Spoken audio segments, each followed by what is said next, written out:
हाँ तो बेटा आ जाओ अपने नेक्स्ट टॉपिक। मैंने बोला था ग्रीन हाउस इफेक्ट के बारे में पढ़ लेंगे, ग्लोबल वार्मिंग। ये भी छोटा सा ही है, क्या होता है क्या नहीं होता। पिछले लेक्चर में अपन ने थोड़ा सा हिंट के टाइप में डिस्कस किया था। जानते सब ग्लोबल वार्मिंग क्या होता है, किस वे में अपन को लिखना होता है, वो चीज़ देखना अपने यहाँ पर आया। ठीक है, ग्रीन हाउस इफेक्ट के आपको डायग्राम की ज़रूरत है, आप गूगल कर लेना, बहुत ईजी डायग्राम मिल जाता है। ग्लोबल वार्मिंग के भी अगर आपको डायग्राम लिख के आने हैं एग्जाम में अच्छे नंबर के आने की वजह से, तो आप गूगल कर सकते हैं, बहुत ईजी डायग्राम मिल जाता है। पर उनको बस ये लिखना है, क्योंकि हम बेटा MSc में आ चुके हैं, BSc में आ चुके हैं, तो इतनी मैच्योरिटी, इतना दिमाग अपने अंदर होना चाहिए थोड़ा बहुत। ठीक है, तो यहाँ मैं आपको केवल एक वे बता रहा हूँ कि कैसे आपको करना है। ठीक है, तो वीडियो चालू हो इससे पहले लाइक का बटन पे ऐसे घूसा मार दो, और जो सब्सक्राइब का लाल बटन है उस पर अपनी मुंडी ऐसे दे मारो। ठीक है, और लोगों को शेयर भी कर दो। तो आ जाओ, क्या होता है global warming. Global warming refers to gradual increase in the earth average surface temperature. अब क्या हो जाता है, अर्थ के सरफेस का टेम्परेचर बढ़ जाता है। यही होता है due to the buildup of green house gases in atmosphere. किसके कारण से होता है, एटमॉस्फेयर के अंदर ग्रीन हाउस गैसेज का क्या हो जाता है, बिल्डअप ज़्यादा हो जाता है, ज़्यादा हो जाती है। This green house gases trap heat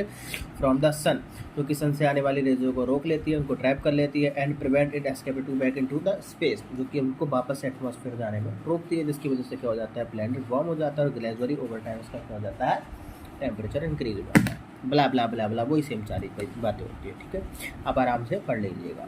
the main green house gases responsible for global warming. और कौन सी गैसेज हो सकती है आपकी, ये पॉइंट आपकी बहुत ज़्यादा इंपॉर्टेंट है। आप इसको इंट्रो आपने दिया, कौन कौन सी गैसेज है जो इम्पोर्टेंट है, जैसे कि CO2 है, मीथेन है, ठीक है, आपका नाइट्रस ऑक्साइड हो गई आपकी, ठीक है, और आपकी फ्लोरिनेट गैसेज हो गई। तो ये आपको पॉइंट में कैटेगराइज करना बहुत ज़रूरी है, इनसे आपको नंबर मिलता है।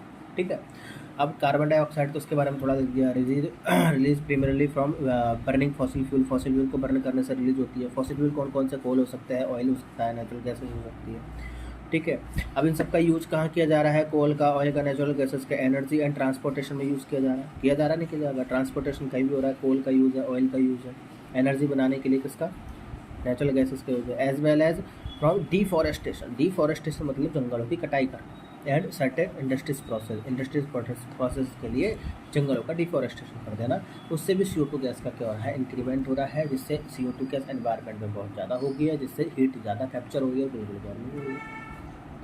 ऐसे ही एक दूसरी गैस है मीथेन। मीथेन कहाँ से प्रोड्यूस होती है, एग्रीकल्चर एक्टिविटीज़ से होती है। एग्रीकल्चर एक्टिविटीज़ से जैसे कि कैटल फार्मिंग मोस्टली होती है, as well as from production and transportation of fossil fuels and the decomposition of organic waste in landfills. Organic waste का क्या हो रहा है, डिकम्पोजिशन वगैरह इसकी वजह से हो रहा है, पेस्टिसाइड इनकी वजह से पेस्टिसाइड यूज हो रहा है एग्रीकल्चर फार्मिंग में। ठीक है, तो अपने कुल मिला के जो कैटल फार्मिंग्स वगैरह होती है उनके अंदर क्या होता है, आपका मीथेन गैस का फॉर्मेशन। दूसरा नाइट्रस ऑक्साइड की बात करूँ, ये रिलीज होता है एग्रीकल्चर एक्टिविटीज़ से। कौन सी agriculture activity, use of fertiliser. Fertiliser से कौन सी गैस का रिलीज हो रहा है, नाइट्रस ऑक्साइड वगैरह का यूज़ हो रहा है। ठीक है, और कुछ सर्टेन इंडस्ट्रियल प्रोसेसेस है, वहाँ से भी क्या हो रहा है, N2O का क्या हो रहा है, रिलीज हो रहा है, जिससे वो एनवायरनमेंट में बढ़ गई, और बढ़ने की वजह से हीट को ज़्यादा से ज़्यादा कैप्चर कर रही है, और जितनी हीट कैप्चर हो रही है उतनी ही ग्लोबल वार्मिंग आपकी बढ़ रही है।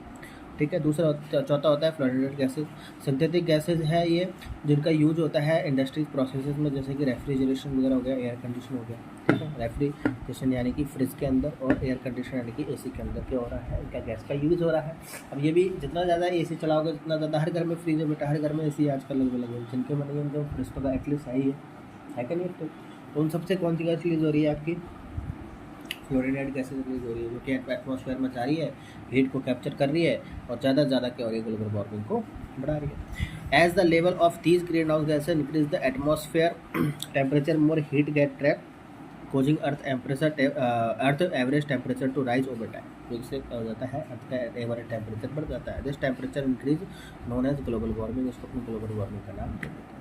अब ये जो ग्लोबल वार्मिंग के इफेक्ट है, ये सारे ऑलरेडी ऑब्जर्व हो रहे हैं अराउंड द वर्ल्ड।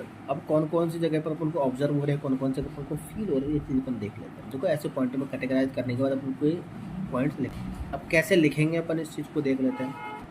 आ जाओ, अब देखो, अर्थ का टेम्परेचर तो बढ़ ही गया।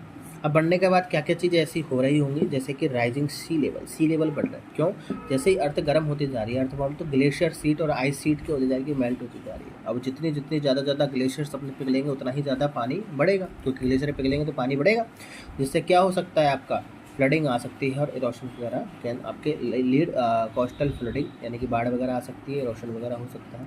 तो टेम्परेचर सी लेवल जो होता है उनका राइज हो जाएगा, ठीक है, यानी कि सी लेवल बढ़ जाएंगे। किस वजह से? ग्लेशियर पिघल रहे हैं, ग्लेशियर पिघल रहा है तो ग्लेशियर का पानी कहाँ आएगा? समुद्र में, समुद्र का लेवल क्या हो जाएगा? बढ़ जाएगा, जिससे समुद्र के आसपास व्यवस्थित जो समुद्र के आसपास के जो शहर है वो सारे क्या हो जाएंगे? डूबने लगेंगे ग्लोबल वार्मिंग की वजह से, ठीक है।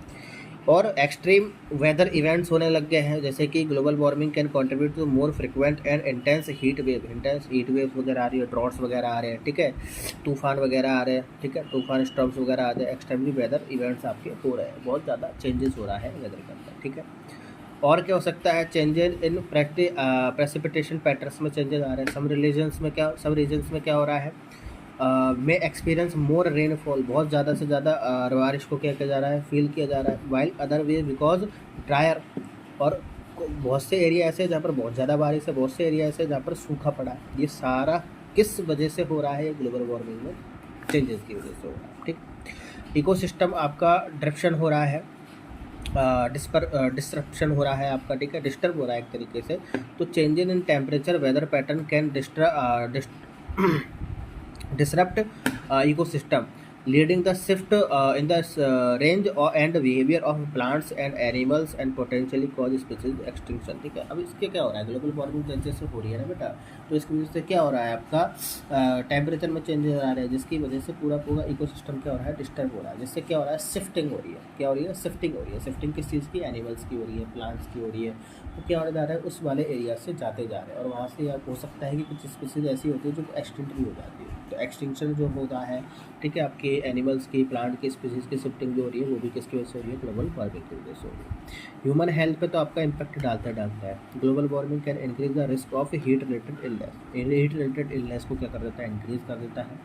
कुछ डिजीजेज होती है जिनको भी क्या करता है? फैलती है इससे, और पोटेंशियली इफेक्ट होता है air quality and food and water supply, ठीक है। तो ये उनकी ह्यूमन हेल्थ पर क्या करता है? इम्पैक्ट डालता है, ठीक है।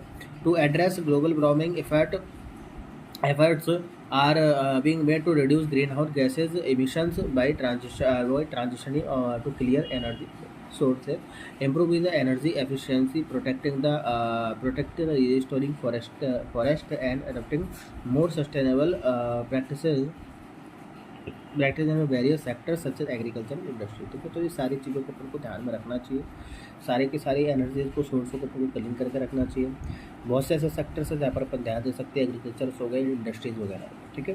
तो इन सारी चीज़ों को अपन मेंटेन रखते चलेंगे तो ग्लोबल वार्मिंग क्या होगी अपनी? ग्लोबल वार्मिंग क्या होगी अपनी? थोड़ी सी हद तक कम भी हो सकती है, ठीक है।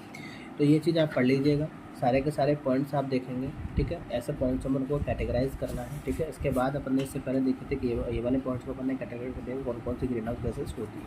अब ग्रीन हाउस की हेल्प से ग्लोबल वार्मिंग की गैसेज होती है, इनकी हेल्प से कौन कौन सी चीज़ों पर ऐसे इफेक्ट आ रहे हैं, वो सारे इफेक्ट्स को अपन ने कैटेगराइज कर दिया, ठीक है। तो इससे क्या होता है कि अपने जो लिखने की वो है अपने को अलग दिख रही है। ऐसा नहीं है कि अपन ने 5वीं 6वीं की कोई थ्योरी छाप दी है, अपन ने BSc MSc लेवल का काम करके दिया, तो ऐसा अपन को नज़र आता है, ठीक है।